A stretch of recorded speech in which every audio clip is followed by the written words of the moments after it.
سمجھنا تو نہیں چاہیے کسی بھی سیاستدان کو عوام سے اوپر, یا کسی بھی, دیکھیں کسی کو اپنے سے بہتر سمجھنا یہ تو ویسے ہی ہمارے مذہب کے پڑھائیوں کے خلاف ہے. ہمارے نبی پاک صلی اللہ علیہ وسلم نے ہی کبھی کسی کو, کسی عربی کو کسی اجمی کے اوپر نہیں پسند کیا. تو ہم کون ہے کہ کسی انسان کو کسی اور انسان سے اوپر مان لیں.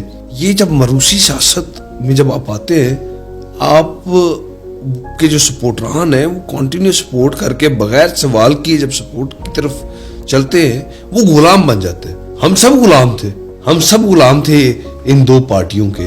وہ تو اللہ بھلا کرے عمران خان صاحب کا, جنہوں نے ہمیں ان کی غلامی سے آزاد کروایا, ورنہ ہر علاقے میں, اس علاقے کی طرح ہر علاقے میں چند خاندان ہی حکومت کرتے ہیں اور کئی دہائیوں سے کرتے آ رہے ہیں.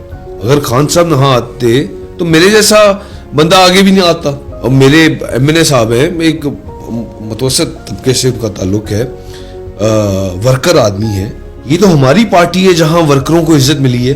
اگر ان پر رہتے تو یہ تو اسی طرح باپ سے بیٹا, بیٹے سے پوتا اور بیٹے سے پتنی کدھر چار نسلیں گزر گئی ہیں اسی طرح سیاست کرنے کے لیے. اور اب آگے بھی ان کے بچے تیار ہوئے بیٹھے, آج کل کیمپینیں کر رہے ہیں.